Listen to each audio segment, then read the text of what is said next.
They could have used anything to mock, a piece of cloth, a sign, words. But the Roman soldiers chose something different, something that would pierce, something that would bleed, something that would transform every second into agony. The crown of thorns was not a symbol, it was a weapon. And what it did to the face of Jesus is something most have never stopped to imagine. What you will discover in the next few minutes may forever change the way you view the crucifixion, because before the nails, before the cross, before the final cry, there was a moment of cruelty so calculated that few stopped to comprehend. A moment when soldiers trained to kill transformed branches of a common desert plant into the most sophisticated tool of psychological and physical torture ever created against a single man. And all of this happened in less than an hour. Many people know the story of the Passion of Christ. They know he was betrayed, judged, scourged, and crucified. But there is a depth to this suffering that is rarely explored, details that the Gospels recorded, but that time has made seem distant, almost abstract. The crown of thorns is one of those details. For most, it is just a religious image, an element of ancient paintings, something mentioned quickly before the cross. But when you understand what that crown actually did, what it caused to the body, the face, and the mind of Jesus, you realize that something much greater than humiliation was happening there. There, the greatest act of love in human history was being demonstrated. And that is exactly what you will find in the digital book, The 7 Last Words of Jesus That Shook Jerusalem. A profound reflection on each moment of the crucifixion, every ignored detail, every word he pronounced while carrying the weight of us all. If you want to go beyond the surface and understand what really happened that day, this book was written for you. On the screen now, a square code is appearing. Take your cell phone, open the camera app, and point it at this code. A link will appear automatically. Just tap it to access the book and begin reading right now. If you prefer, the link is also available in the description of this video. On a cell phone, tap the video title or the More option to see the full description. On a computer or television, look just below the video. Thousands of people are already deepening their faith through this reading, and each access also helps keep this channel active, bringing more content like this. Access it now, and if this video touches your heart, leave your amen in the comments. Now let us return to Jerusalem, to that courtyard, to that moment. Think of the setting. It is the year 33 of the Common Era. We are in the Praetorium of Jerusalem, the Roman headquarters in the city. Jesus has just undergone a fraudulent trial before Pilate and was delivered to the soldiers to be scourged. What happens next is not simply punishment. It is systematic destruction. Roman flagellation was known throughout the empire as one of the most brutal forms of punishment in existence. The soldiers used an instrument called a flagrum, a leather whip with multiple thongs, each containing small lead balls and fragments of bone or metal at the tips. When this whip struck the skin, it did not just cut, it tore away. The lead balls caused deep bruises from the very first blow. The bone fragments progressively ripped the flesh, exposing deeper and deeper layers of tissue. The number of blows varied. Jewish law limited it to 39. But Jesus was under Roman jurisdiction, and Rome had no limits. Historians estimate that he may have received more than 40 blows. Some suggest as many as 60 or more. Each blow opened new wounds and reopened previous ones. In a matter of minutes, Jesus' back was no longer recognizable as a human back. The skin was in tatters, the muscles exposed. In some documented cases of Roman flagellation, the ribs became visible. Can you fathom this? A man who a few hours ago was praying in Gethsemane, who had healed the sick and raised the dead, was now on his knees on the stone floor, covered in his own blood, barely able to breathe. The blood loss was so severe that many condemned men died during the flagellation, even before reaching the cross. Jesus survived, but his body was already in collapse.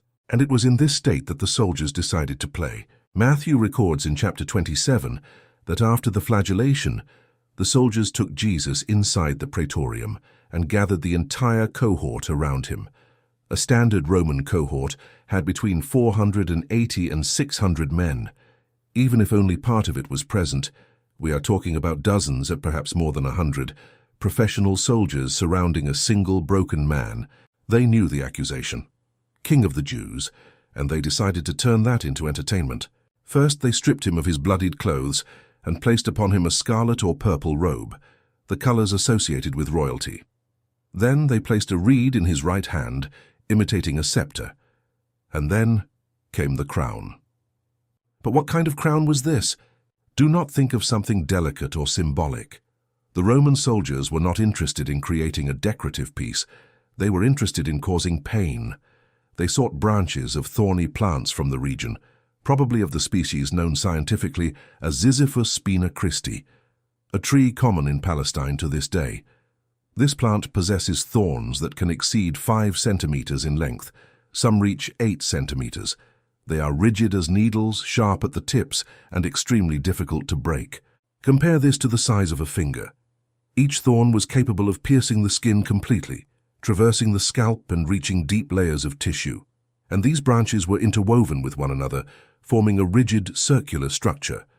Not a simple hoop, but something more akin to a torture helmet. The crown was not merely placed upon Jesus' head. It was pressed. The soldiers pushed that structure against the scalp, with enough force to drive the thorns deep into the skin. Mark chapter 15 and Matthew chapter 27 record that they struck Jesus on the head with a reed, the same object they had placed in his hand as a mock scepter. Each blow had a dual purpose, to humiliate and to pierce even further. The scalp is one of the most vascularized regions of the human body. There are 5 distinct layers of tissue there, densely irrigated by blood vessels. Any perforation in this area causes intense and immediate bleeding. Now multiply that by dozens of thorns driven in simultaneously, being pushed deeper and deeper with each blow of the reed. The blood began to flow instantly. It ran down his forehead. It entered his eyes. It mixed with sweat, dust, and tears. Jesus' vision was compromised.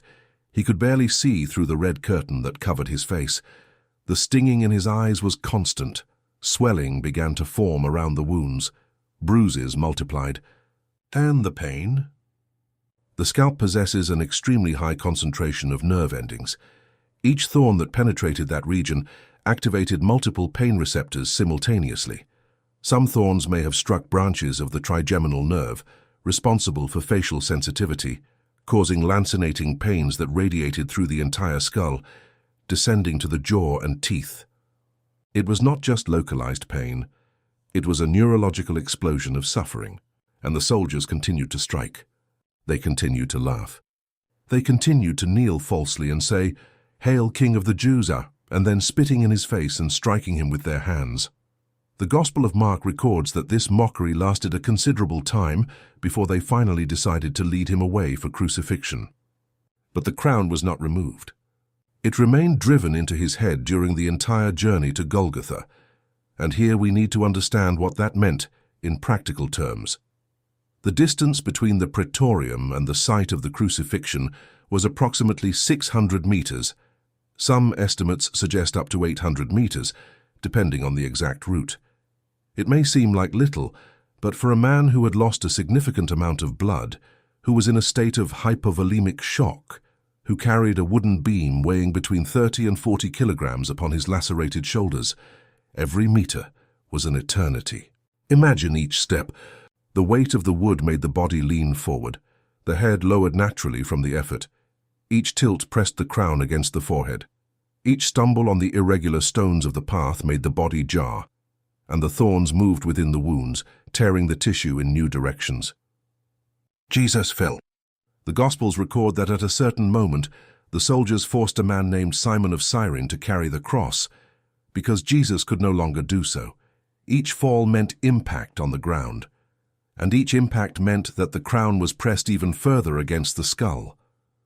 His face was no longer recognizable. The prophet Isaiah, writing 700 years earlier, had described this moment with haunting precision. His visage was so marred, more than any man, and his form more than the sons of men. It was not poetic exaggeration, it was medical prophecy. Dried blood mixed with fresh blood, overlapping bruises, swelling deforming the features, open cuts everywhere. All of this transformed Jesus' face into something people could barely look upon. And yet he continued walking. Have you ever stopped to think about what that required of him?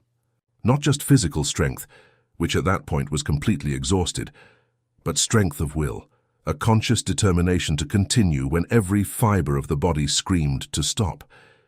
Jesus knew who he was. He knew he could end it at any moment. In Gethsemane, he himself said that he could ask the Father and receive more than 12 legions of angels, more than 72,000 celestial beings ready to intervene. But he did not ask. Each step toward Golgotha was a choice. Each second with that crown driven into his head was a renewed decision not to give up, to go to the end, to complete what he had begun. And the crown remained there. While you reflect on the depth of this suffering, on the weight of each thorn driven into that head, perhaps you realize that there are dimensions of this story that have never been explored in your life, details that transform understanding.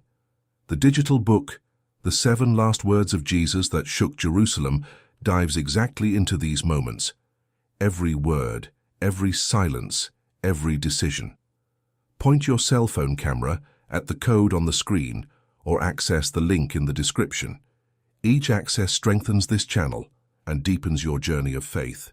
When they finally arrived at Golgotha, the hill that in Aramaic means place of the skull, Jesus was thrown to the ground to be nailed to the cross. The soldiers stretched his arms over the horizontal beam, positioned iron nails over the wrists, not over the palms as many imagine, for the palms would not support the weight of the body, and began to hammer. Each hammer blow on the nail sent shockwaves through the entire body. The nails traversed the region between the carpal bones, possibly striking or destroying the median nerve, one of the main nerves of the arm. The resulting pain was so intense that medicine created a specific term to describe it: excruciating pain, from the Latin excruciare, which literally means out of the cross. Then came the feet. Placed one over the other, a single nail was driven through both, fixing them to the vertical wood. The position forced the knees to remain slightly flexed, creating constant tension in the leg muscles. And then the cross was raised. The impact when the base of the cross dropped into the hole prepared in the ground was devastating.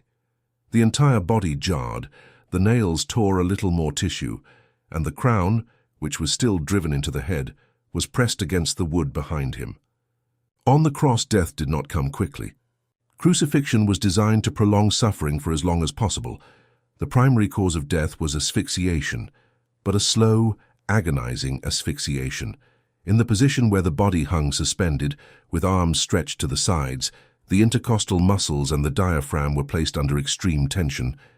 To be able to breathe, the condemned man had to push his body upward, supporting himself on the nails in his feet. Each breath cost a decision. Pushing upward meant tearing the tissues around the nails even more. It meant flexing exhausted legs. It meant pressing the lacerated back against the rough wood. And it meant moving the head, causing the thorns of the crown to shift again within the wounds. With each inhalation, pain. With each exhalation, momentary relief followed by more pain. And this continued for hours. Documented Roman crucifixions lasted on average between 3 and 6 hours, but some cases extended for entire days. Jesus remained on the cross for approximately 6 hours, from the 3rd hour until the 9th hour, according to the Jewish count, which corresponds to 9 in the morning until 3 in the afternoon. 6 hours with the crown driven into his head. 6 hours without being able to wipe the blood from his eyes. 6 hours of every movement causing new pain. The midday sun in Palestine raised the temperature to extreme levels. Dehydration, which was already severe because of blood loss, intensified even further. Thirst became unbearable. Lips cracked. The tongue swelled. And when Jesus finally said, "I thirst," the soldiers offered him vinegar on a sponge, an acidic drink that irritated more than it relieved. But even in this state he spoke. 7 times Jesus' voice was recorded during the hours of the crucifixion. 7 declarations that traverse 2,000 years of history and continue echoing to this day. Father, forgive them, for they know not what they do. Today shalt thou be with me in paradise. Woman, behold thy son. My God, why hast thou forsaken me? I thirst. It is finished. Father, into thy hands I commend my spirit.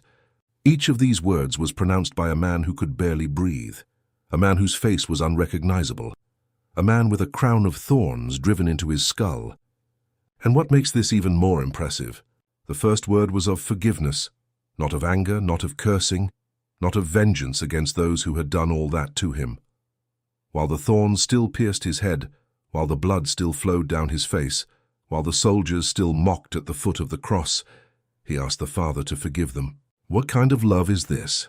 The soldiers who had created that crown, who had pressed it against his head, who had beaten him with the reed, who had spat in his face, these same soldiers were included in that forgiveness.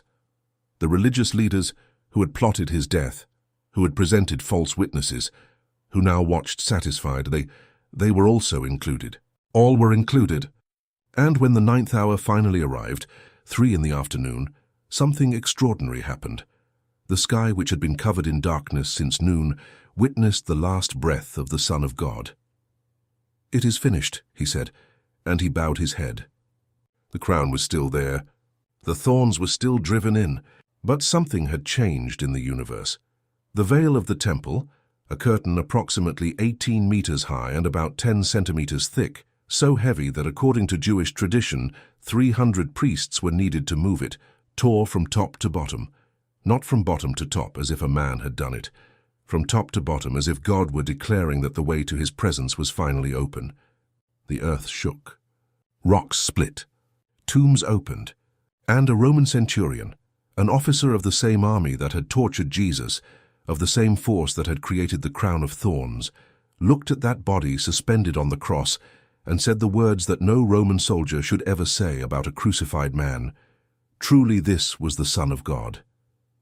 The crown had been created to prove he was not a king, but the cross proved exactly the opposite. After Jesus died, Joseph of Arimathea, a member of the very Sanhedrin that had condemned Jesus, but who was secretly his disciple, asked Pilate for permission to remove the body. Permission was granted. With the help of Nicodemus, who brought approximately 30 kilograms of a mixture of myrrh and aloes, they took the body down from the cross and prepared it for burial. The crown was finally removed. The thorns were withdrawn one by one from that head which had carried the weight of the world. The wounds were cleaned. The body was wrapped in linen cloths with the aromatic spices, according to Jewish custom, and then it was placed in a new tomb, hewn out of the rock, where no one had ever been buried. A large stone was rolled to close the entrance. Guards were positioned. The Roman seal was placed, and the world waited. But the story does not end there. 3 days later, that tomb was empty. The stone had been removed, not so that Jesus could get out, but so that the world could see that he was no longer there. The body that had carried the crown of thorns, the nails, and the spear. That body was now transformed, resurrected, glorified. And there is a fascinating detail recorded by the Apostle John. When Jesus appeared to the disciples after the resurrection, he showed them his hands and his side. The marks of the nails were still there. The scar from the spear was still visible. Thomas, who was not present at the first meeting, said he would only believe if he could touch those wounds. And when Jesus appeared again, he invited Thomas to do exactly that. The wounds remained. This raises a question that echoes through the centuries. If the resurrected body of Jesus still carried the marks of the nails and the spear, did it also carry the marks of the crown? Are there still signs on the glorious forehead of the risen Christ, of those thorns that were driven in by mocking soldiers on a Friday morning? The biblical text does not answer directly, but the possibility is profoundly significant. Because if the wounds remain, they are no longer symbols of shame. They are trophies of victory. Each mark is an eternal declaration of how far love was able to go. The crown of thorns was created at a specific moment in history. It probably lasted less than 24 hours upon Jesus' head, from the morning of the flagellation until the afternoon of the burial. But its impact traversed millennia. Artists of all eras have tried to represent it. From Renaissance paintings to modern sculptures, the image of Christ with the crown of thorns has become one of the most recognizable symbols of Western civilization, not as a representation of defeat, but as an icon of sacrifice. And here is the great inversion. The soldiers created that crown to destroy, to humiliate, to turn a man into a cause for laughter. Each thorn was a declaration. This is no king of anything. But something happened that none of them could foresee.